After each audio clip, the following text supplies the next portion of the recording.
On appelle ça comment? Une entreprise qui, quand ses employés postent une vidéo de danse ou une vidéo qui est positif et qui promouvoit l'amour de soi, la cohésion d'entreprise, d'équipe, une belle équipe qui brille, et que l'entreprise demande à son employé d'enlever la vidéo parce qu'il y a des haters dans les commentaires. On appelle ça comment?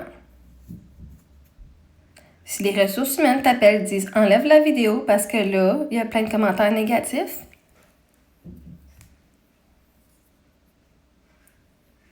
on appelle ça comment? J'ai demandé à ChatGPT, on était voir. Comment peut-on une compagnie qui demande à son employé d'enlever une vidéo où est-ce que son employé ou ses collègues, pendant leur pause dîner, dansent sur une chanson d'amour de soi pour promouvoir une belle équipe, mais que les ressources humaines demandent d'enlever la vidéo parce que ça génère des commentaires négatifs? Dans la section des commentaires, des gens qui venaient rabaisser les gens, qui disaient « Ah, c'était cheap, ça représente bien la marque, blablabla. » Et la compagnie a décidé de demander à la personne d'enlever la vidéo à cause de ça. Je ne nommerai pas la vidéo. Il y a certaines entreprises, il y a plusieurs entreprises qui l'ont fait aussi sur la vidéo de Je m'aime.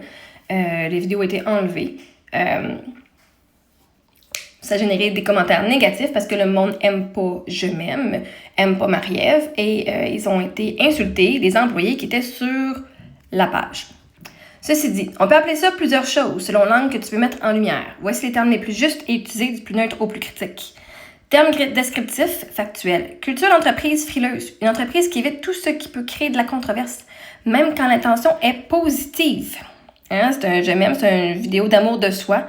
Les gens ont juste levé les bras à danser comme ça pendant leur pause dîner. Ou leur pause, ou whatever, c'était leur temps, je veux dire. On ne connaît pas la situation, je peux même pas le dire moi-même. Donc, une entreprise qui évite tout ce qui peut créer la controverse, même quand l'intention est positive. Parce que je comprendrais si c'était les employés qui faisaient une vidéo, puis qui allaient dire « gang d'innocents », puis qui allaient juger le monde, puis qui allaient critiquer le monde, puis qui étaient vraiment négatifs. Une équipe qui chante une chanson ensemble, qui est positive, c'est un message positif d'amour de soi, une équipe qui danse ensemble ou une équipe qui fait quelque chose de fun ensemble, je ne vois pas en quoi est-ce que ça vient nuire à la réputation ou à l'image d'une entreprise. Bref. Gestion par la peur de l'image. Les décisions sont prises pour éviter le backlash, pas pour soutenir les employés. Parce qu'on dit « Oh my God, il y a des commentaires négatifs dans la vidéo. » Comme la vidéo a généré des commentaires négatifs. Oh, mais c'est pas nécessairement pour eux, c'est littéralement, c'est les commentaires négatifs qui sont reçus des entreprises, c'est des gens qui jugent anyway. Vous voulez même pas les avoir comme genre clients dans votre entreprise. Si tu dis à tes employés de se fermer la gueule, d'effacer, de s'effacer, parce que des gens qui vont venir les bâcher ou bâcher l'entreprise, c'est-tu vraiment le genre de personne que tu veux qui viennent faire le magasinage dans ton entreprise anyway? Yeah, no. Fuck that shit. Anyway, bref. Fait qu'eux, ils ont protégé la marque, ils ont protégé les harceleurs, les intimidateurs, plus que leurs employés. Termes plus analytiques, ressources humaines, sociologie. Culture de conformisme, on préfère que tout le monde reste dans un moule pour ne pas déranger. Management, réactif plutôt que responsable, on réagit aux commentaires négatifs au lieu de poser une position claire et adulte.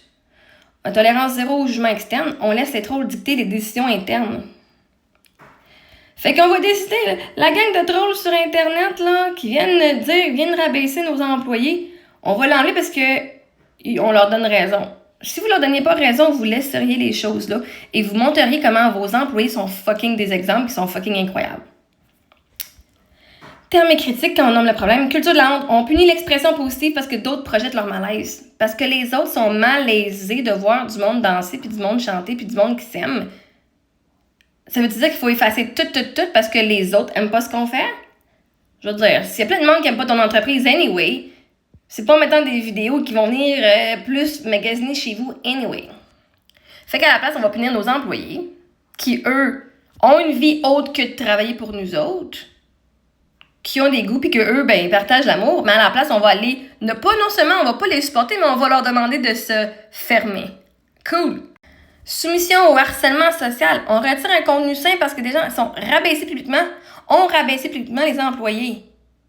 Comme je dis, si c'est l'employé qui allait rabaisser les autres puis qui montrait une image négative de l'entreprise, ça serait une chose. Des employés qui ont du fun ensemble,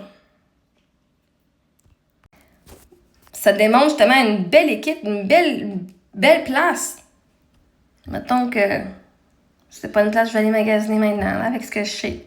Manque de leadership. Au lieu de défendre ses employés, l'entreprise les fait taire. Ça montre que leurs employés ne les tiennent pas vraiment à cœur. La formulation la plus claire et percutante selon moi, une entreprise qui choisit de protéger son image plutôt que la dignité et la créativité de ses employés. Ou encore plus direct, une entreprise qui laisse ses commentaires négatifs gouverner sa culture interne. Parce que là, j'ai dit, donc par exemple, quelqu'un qui se fait intimider, hein, parce que finalement, mon amie, elle se fait intimider et son employeur lui a demandé d'enlever la vidéo. Donc finalement, il prend position contre son employé et non pour les intimidateurs. Hein, il prend pour les intimidateurs en disant on va enlever la vidéo, on va leur donner ce qu'ils veulent. Non. On va enlever la vidéo. Hein, là, les intimidateurs, ils veulent qu'on enlève la vidéo. Ils viennent tous jeter leur... parce qu'ils veulent pas entendre ça. Fait qu'ils vont venir attaquer les autres. Puis là, nous, on va enlever la vidéo pour leur donner ce qu'ils veulent. Dans les faits, quand l'employeur demande d'enlever la vidéo à cause des commentaires négatifs et non du comportement de tes employés qui est négatif en l'égard de l'employeur, il fait ceci. Il prend position contre la personne intimidée et il récompense les comportements des intimidateurs. Tiens, on vous donne ce que vous voulez.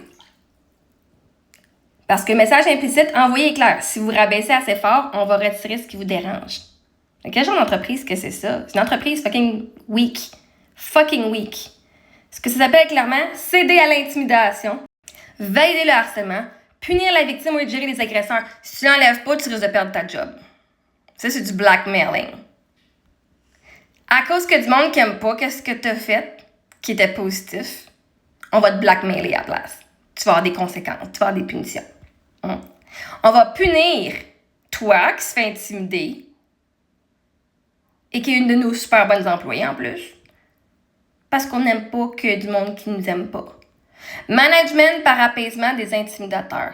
En psychologie sociale et en milieu de travail, on appelle ça le renversement des responsabilités, la protection de l'image au détriment de la sécurité psychologique.